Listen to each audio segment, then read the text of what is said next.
Hello বন্ধুরা, WBCS and PSC coaching চ্যানেলে তোমাদের সকলকে ওয়েলকাম জানাচ্ছি।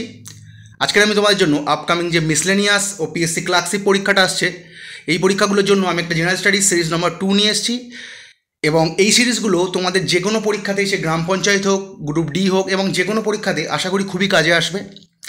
আমার ভিডিওগুলো যদি তোমাদের ভালো লাগে তো ভিডিওটাকে লাইক করো, খারাপ লাগলে ডিসলাইক করো, কমেন্টে জানিও। আর পারলে চ্যানেলটাকে সাবস্ক্রাইব করো, যাতে যখন আমি ভিডিওগুলো আপলোড করি সবার আগে তোমাদের কাছে পৌঁছে যায়। তো চলো বন্ধুরা, আজকের ক্লাসটা শুরু করা যাক। আজকের প্রথম প্রশ্ন: জাতীয় সেনা দিবস ভারতে কবে পালন করা হয়? ন্যাশনাল আর্মি ডে বা জাতীয় সেনা দিবস ভারতে কবে পালন করা হয়? অপশানগুলো দেখে নেওয়া যাক। অপশান 1 15ই জানুয়ারি, অপশান 2 12ই মার্চ, অপশান 3 26শে নভেম্বর, অপশান 4 26শে জানুয়ারি। সঠিক উত্তর কী হয় বন্ধুরা? 15ই জানুয়ারি। তাহলে ন্যাশনাল আর্মি ডে কবে পালন করা হয়? 15ই জানুয়ারি। এই সময় তোমাদের একটা নোট দেখে নেওয়া যাক। এখন আমাদের যে চিফ অফ আর্মি, তাকে কি তিনি কে? জেনারেল মনোজ পান্ডে। আর এখান থেকে তোমাদের আরেকটা কোশ্চেন আসে যে আর্মি চিফকে, মানে চিফ অফ আর্মিকে কী নামে ডাকা হয়? এটাও একটা কিন্তু গুরুত্বপূর্ণ প্রশ্ন। তা চিফ অফ আর্মিকে জেনারেল নামে ডাকা হয়, আর বর্তমানে আমাদের চিফ অফ আর্মিকে জেনারেল মনোজ পান্ডে। তাই এটা তোমরা খুব ভালো করে মন দিয়ে মনে রাখার চেষ্টা করো যে চিফ অফ আর্মিকে জেনারেল বলা হয়, এবং এখন বর্তমানে আমাদের জেনারেলকে জেনারেল মনোজ পান্ডে। পরের প্রশ্ন: জাতীয় বিমান বাহিনী দিবস বা ইন্ডিয়ান এয়ারফোর্স ডে কবে পালন করা হয়? অপশানগুলো দেখে নেওয়া যাক। অপশান 1 8ই এপ্রিল, অপশান 2 8ই অক্টোবর, অপশান 3 12ই আগস্ট, অপশান 4 27শে নভেম্বর। সঠিক উত্তর কী হবে বন্ধুরা? 8ই অক্টোবর। তাহলে জাতীয় বিমান বাহিনী দিবস বা ইন্ডিয়ান এয়ারফোর্স ডে কবে পালন করা হয়? 8ই অক্টোবর। এই সম্বন্ধে নোট দেখে নেওয়া যাক। এই যে চিফ অফ এয়ারফোর্স, যেমন চিফ অফ আর্মিদের জেনারেল বলা হয়, চিফ অফ এয়ারফোর্সদের কী বলা হয়? চিফ অফ এয়ারফোর্সদের বলা হয় এয়ার চিফ মার্শাল। এগুলো কিন্তু পরীক্ষাতে আসে যে চিফ অফ এয়ারফোর্সকে কী নামে ডাকা হয়, তখন হবে এয়ার চিফ মার্শাল। আর বর্তমানে আমাদের এয়ার চিফ মার্শালকে বিবেক রাম চৌধুরী। পরের প্রশ্ন: জাতীয় নৌবাহিনী দিবস বা ইন্ডিয়ান নেভি ডে কবে পালন করা হয়? অপশানগুলো দেখে নেওয়া যাক। অপশান 1 4ই ডিসেম্বর, অপশান 2 4ই জুন, অপশান 3 14ই মার্চ, আর অপশান 4 29শে ডিসেম্বর। সঠিক উত্তর কী হবে? 4ই ডিসেম্বর। তা জাতীয় নৌবাহিনী দিবস বা ইন্ডিয়ান নেভি ডে কবে পালন করা হয়? 4ই ডিসেম্বর। এই সম্বন্ধে নোট দেখে নেওয়া যাক যে চিফ অফ নেভিকে কী বলা হয়? অ্যাডমিরাল। চিফ অফ নেভিকে কী বলা হয়? অ্যাডমিরাল। আমাদের বর্তমান অ্যাডমিরালকে অ্যাডমিরাল রাধা কৃষ্ণন হরিকুমার। এগুলো কিন্তু খুব গুরুত্বপূর্ণ প্রশ্ন, এগুলোকে মনে রাখার চেষ্টা করো। পরের প্রশ্ন: কত সালে ভারতে নৌবিদ্রোহ সংগঠিত হয়েছিল? অপশানগুলো দেখে নেওয়া যাক। অপশান 1 1946 সালে, অপশান 2 1932 সালে, অপশান 3 1929 সালে, অপশান 4 1907 সালে। সঠিক উত্তর কী হবে? 1946 সালের 18ই ফেব্রুয়ারি নৌবিদ্রোহ সংগঠিত হয়েছিল।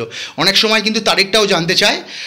যদি বলে যে ভারতের নৌবিদ্রোহ কোথায় সংগঠিত হয়েছিল প্রথম, তখন হবে বোম্বেতে।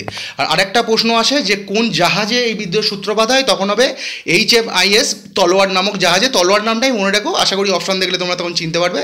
তো HMIS তলোয়ার নামক জাহাজে এই নৌবিদ্রোহের সূত্রপাত হয়েছিল 1946 সালের 18ই ফেব্রুয়ারি বোম্বেতে। পরের প্রশ্ন: যুগান্তর পত্রিকাটির প্রতিষ্ঠাতা কে? অপশানগুলো দেখে নেওয়া যাক। Option 1 Bipinchandra Pal, option 2 Barindra Kumar Ghosh, option 3 Satishchandra Mukherjee, option 4 Aurobindo Ghosh. সঠিক উত্তর কী হবে? বারীন্দ্র কুমার ঘোষ। 1906 খ্রিস্টাব্দে তিনি যুগান্তর পত্রিকাটি প্রতিষ্ঠা করেন। পরের প্রশ্ন: কত সালে 76-এর মন্বন্তর হয়েছিল? কত সালে 76-এর মন্বন্তর হয়েছিল? অপশানগুলো দেখে নেওয়া যাক। অপশান 1 1770 সালে, অপশান 2 1758 সালে, অপশান 3 1855 সালে, অপশান 4 1876 সালে। সঠিক উত্তর কী হবে? 1770 খ্রিস্টাব্দে। তাহলে এই সম্বন্ধে নোট দেখো। এই যে বাংলার 76-এর মন্বন্তরটা হয়েছিল, এটা কোথায় হয়েছিল? আমাদের পশ্চিমবঙ্গ, মানে তৎকালীন অবিভক্ত বাংলাদেশে হয়েছিল। তা এটা কিন্তু তখন বাংলার কত সাল ছিল? 1176 বঙ্গাব্দ। এটাও কিন্তু আসে, ওই জন্য 76-এর মন্বন্তর। কিন্তু তোমাদের কোশ্চেন বেশিরভাগ ক্ষেত্রে প্রশ্নটা এরমভাবে আসে যে 76-এর মন্বন্তর কত সালে হয়েছিল, তখন ইংরেজি সালটা জানতে চায়। মানে ওই 1176 বঙ্গাব্দের পরিপ্রেক্ষিতেই ইংরেজি সালটা তখন কত ছিল জানতে চায়। তখন তাহলে বাংলায় 1176 বঙ্গাব্দে এবং ইংরেজিতে তখন সাল ছিল 1770 খ্রিস্টাব্দে। তো দুটোই তোমরা ভালো করে মনে রেখো। পরের প্রশ্ন, বিলীয়মান রং তৈরি করতে কি ব্যবহার করা হয়? বিলীয়মান রং বা ভ্যানিশিং কালার তৈরি করতে কি ব্যবহার করা হয়? খুব গুরুত্বপূর্ণ প্রশ্ন। Option 1 ammonia hydroxide, option 2 sodium hydroxide, option 3 calcium carbonate, option 4 sodium carbonate. সঠিক উত্তর কী হবে? Ammonium hydroxide. তাহলে বিলীয়মান রং তৈরি করতে কি ব্যবহার করা হয়? Ammonium hydroxide. পরের প্রশ্ন, গরম পানি অভয়ারণ্য কোন রাজ্যে অবস্থিত? অপশানগুলো দেখে নেওয়া যাক। Option 1 Tamil Nadu, option 2 Rajasthan, option 3 Assam, option 4 Manipur. সঠিক উত্তর কী হবে? আসাম। এবং এই গরম পানি অভয়ারণ্য আসামের কোন জেলায় অবস্থিত? কার্বি আংলং জেলায় অবস্থিত এবং কার্বি আংলং জেলার ডিপু শহরে অবস্থিত। অনেক সময় কিন্তু এই গরম পানি অভয়ারণ্যের ক্ষেত্রে কোশ্চেন আমি দেখেছি পার্টিকুলার শহরটা জানতে চাই, ওই জন্য আমি দিফু শহর এটা উল্লেখ করে দিয়েছি। তাহলে আসামের কার্বি আংলং জেলার দিফু শহরে গরম পানি অভয়ারণ্য অবস্থিত। গুরুত্বপূর্ণ প্রশ্ন। বোমডিলা পাস ভারতের কোন রাজ্যে অবস্থিত? অপশানগুলো দেখে নেওয়া যাক। Option 1 Manipur, option 2 Arunachal Pradesh, option 3 Assam, option 4 Nagaland. সঠিক উত্তর কী হবে বন্ধুরা? অরুণাচল প্রদেশ। তাহলে বোমডিলা পাস ভারতের কোন রাজ্যে অবস্থিত? অরুণাচল প্রদেশে অবস্থিত। পরের প্রশ্ন, ভারতে কোন রাজ্যে রুমাপ্পা হ্রদ অবস্থিত? অপশানগুলো দেখে নেওয়া যাক। Option 1 Tamil Nadu, option 2 Maharashtra, option 3 Telangana, option 4 Andhra Pradesh. তাহলে সঠিক উত্তর কী হবে? তেলেঙ্গানা। রুমাপ্পা হ্রদ কোন রাজ্যে অবস্থিত? তেলেঙ্গানা রাজ্যে অবস্থিত। পরের প্রশ্ন, বিশ্ব রক্তদাতা দিবস কবে পালন করা হয়? অপশানগুলো দেখে নেওয়া যাক। অপশান 1 17ই জানুয়ারি, অপশান 2 14ই জুন, অপশান 3 12ই আগস্ট, অপশান 4 15ই মার্চ। সঠিক উত্তর কী হবে? 14ই জুন। তাহলে বিশ্ব রক্তদাতা দিবস কবে পালন করা হয়? 14ই জুন। পরের প্রশ্ন, নিউট্রন কে আবিষ্কার করেন? অপশানগুলো দেখে নেওয়া যাক।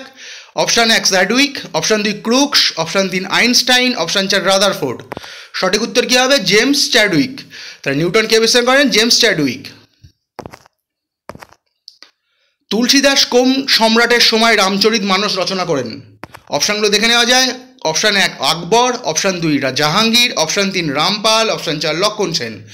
সঠিক উত্তর কী হবে? আকবর। তুলসীদাস কোন সম্রাটের সময় রামচরিত মানস রচনা করেছিলেন? আকবর। খুব গুরুত্বপূর্ণ প্রশ্ন।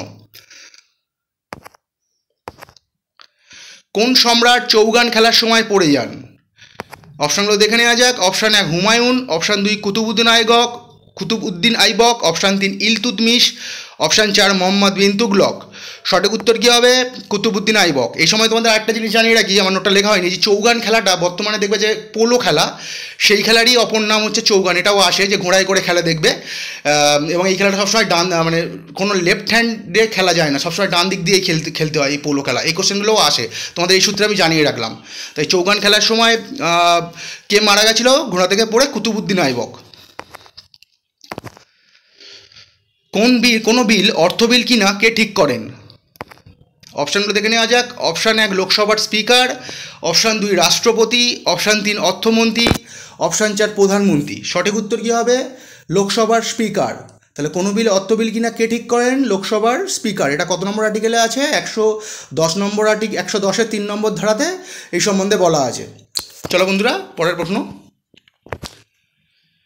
রাজ্যসভা সর্বোচ্চ কতদিনের জন্য অর্থ বিলকে আটকে রাখতে পারে? অপশানগুলো দেখে নেওয়া যাক। অপশান 1 30 দিন, অপশান 2 14 দিন, অপশান 3 6 মাস, অপশান 3 3 মাস। সঠিক উত্তর কী হবে? 14 দিন। খুব গুরুত্বপূর্ণ প্রশ্ন। রাজ্যসভা সর্বোচ্চ কত দিনের জন্য অর্থ বিলকে আটকে রাখতে পারে? 14 দিনের জন্য। পরের প্রশ্ন, ভারতের পার্লামেন্টের সদস্য না হয়েও কে পার্লামেন্টে বক্তৃতা দিতে পারেন? ভারতের পার্লামেন্টের সদস্য না হয়েও কে পার্লামেন্টে বক্তৃতা দিতে পারেন? অপশানগুলো দেখে নেওয়া যাক। অপশান 1 অ্যাটর্নি জেনারেল, অপশান 2 প্রধান বিচারপতি, অপশান 3 সলিসিটর জেনারেল, অপশান 4 মুখ্য নির্বাচন কমিশনার। সঠিক উত্তর কী হবে? Attorney general. এই সম্বন্ধে নোট দেখো, এটা কত নম্বর আর্টিকেলে অ্যাটর্নি জেনারেল সম্বন্ধে জানতে পারবে? 76 নম্বর ধারা বা 76 নম্বর আর্টিকেলে জানতে পারবে। আর বর্তমানে ভারতের অ্যাটর্নি জেনারেলকে আর ভেঙ্কাটারামানি। চলো বন্ধুরা, পরের প্রশ্ন। ভারতের কোন রাজ্য প্রথম জিএসটি বিল চালু করেছিল? ভারতের কোন রাজ্য প্রথম জিএসটি বিল চালু করেছিল? অপশানগুলো দেখে নেওয়া যাক। Option 1 Assam, option 2 Gujarat, option 3 Rajasthan, option 4 Uttar Pradesh. সঠিক উত্তর কী হবে? আসাম। এই সম্বন্ধে নোট দেখো। এই সম্বন্ধে আরেকটা কোশ্চেন আছে যে কত সাল থেকে জিএসটি চালু হয়েছিল? প্রথম 2017 সালে। আর যদি আসে যে বিশ্বের কোন দেশে প্রথম জিএসটি চালু হয়, তখন সঠিক উত্তর হবে ফ্রান্স।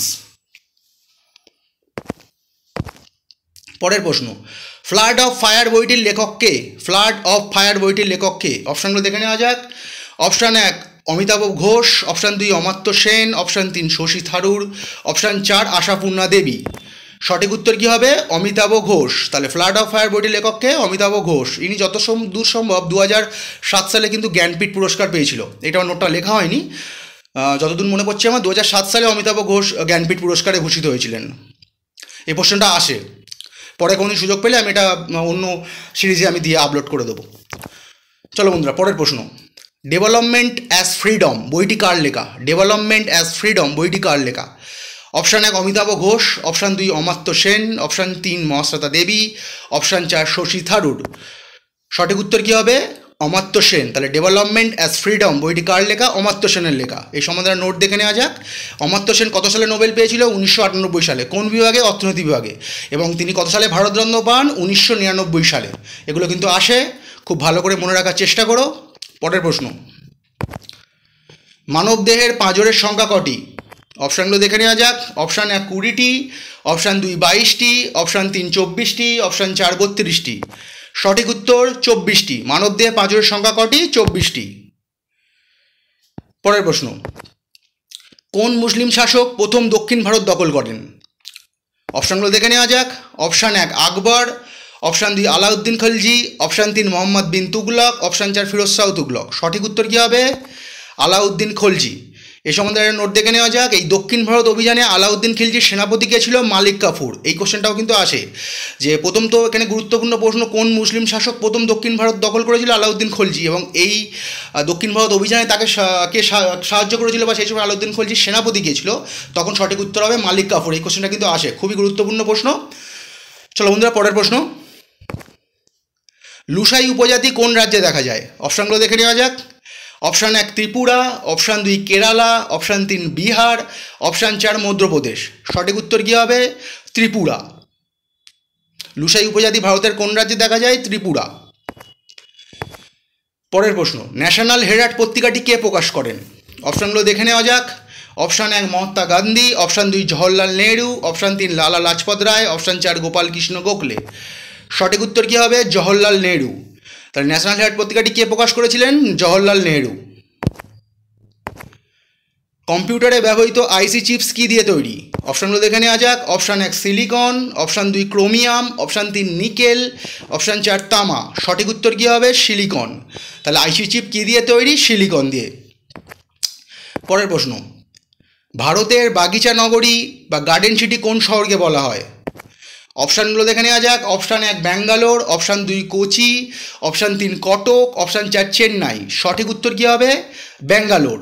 তাহলে বাগিচা নগরী, ভারতের বাগিচা নগরী কোন শহরকে বলা হয়? ব্যাঙ্গালোরকে বলা হয়। পরের প্রশ্ন, বৈদ্যুতিক ব্যাটারি কে আবিষ্কার করেছিলেন? অপশানগুলো দেখে নেওয়া যাক। Option 1 ভোল্টা, option 2 Faraday, option 3 cold, option 4 Priestley. সঠিক উত্তর কী হবে? আলেসান্দ্রো ভোল্টা। বৈদ্যুতিক ব্যাটারি কে আবিষ্কার করেছিলেন? আলেসান্দ্রো ভোল্টা। পরের প্রশ্ন, পশ্চিমবঙ্গকে নেপাল থেকে আলাদা করেছে কোন শৈলশিরা? অপশানগুলো দেখে নেওয়া যাক। Option 1 Jaintia, option 2 Singalila, option 3 Singhbhum, option 4 Karakoram. তার সঠিক উত্তর কী হবে? সিঙ্গালীলা। পশ্চিমবঙ্গকে নেপাল থেকে আলাদা করেছে কোন শৈলশিরা? সিঙ্গালীলা, যেটা দার্জিলিং জেলাতে অবস্থিত তোমরা জানো। এবং এই রেঞ্জে সবথেকে উচ্চতম শৃঙ্গ হচ্ছে সান্দাকফু, এবং ওটা পশ্চিমবঙ্গের সবথেকে উচ্চতম শৃঙ্গ সান্দাকফু, যেটা সিঙ্গালীলাতে অবস্থিত। এই কোশ্চেনটা আসে, ঠিক আছে, আমি এটা অন্য সিরিজে আমি ওটা সম্বন্ধে আমি আপলোড করে দেবো। চলো বন্ধুরা, পরের প্রশ্ন, নীলদর্পণ নাটকটির কে অনুবাদ করেন? খুব গুরুত্বপূর্ণ প্রশ্ন। অপশানগুলো দেখে নেওয়া যাক। Option 1 Michael Madhusudan Dutt, option 2 Dinabandhu Mitra, option 3 Bankimchandra Chattopadhyay, option 4 reverend James Long. সঠিক উত্তর কী হবে? মাইকেল মধুসূদন দত্ত। তাই নীলদর্পণ নাটকটি রচনা করেছিলেন দীনবন্ধু মিত্র, আর ওটাকে ইংলিশে অনুবাদ করেছিলেন। আচ্ছা সরি বন্ধুরা, এখানে আমার একটা কোশ্চেনটাতে একটা মিস্টেক হয়েছে, যে নীলদর্পণ নাটকটির কে অনুবাদ করেন হবে না, আমি ওটা ডেসক্রিপশন বক্সে লিখে দেবো। নীলদর্পণ নাটকটির ইংরেজিতে কে অনুবাদ করেন, তখন সঠিক উত্তর হবে মাইকেল মধুসূদন দত্ত। এটা আমি ডেসক্রিপশন বক্সে দিয়ে দেবো।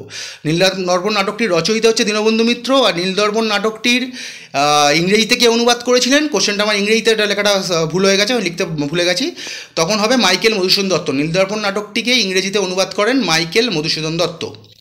চলো বন্ধুরা, পরের প্রশ্ন, হরপ্পার কোথায় ঘোড়ার নিদর্শন পাওয়া যায়?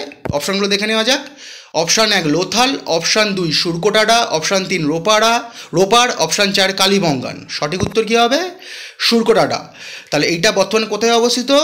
গুজরাটের কচ্ছ জেলায় অবস্থিত। আর এই সময় তোমাদের আরেকটা জানিয়ে রাখি যে হরপ্পাবাসীরা কিন্তু ঘোড়ার মানে ঘোড়ার ব্যবহার জানতো না। এই কোশ্চেনটাও আসে, ঘোড়ার নিদর্শন পাওয়া গেলেও কিন্তু এই কোশ্চেনটা আসে যে হরপ্পাবাসীদের কাছে কোন প্রাণীর ব্যবহার অজানা ছিল, তখন হবে ঘোড়া। তো চলো বন্ধুরা, আজকের এই পর্যন্ত। খুব তাড়াতাড়ি আমি পরের সিরিজটা আপলোড করছি। Good bye.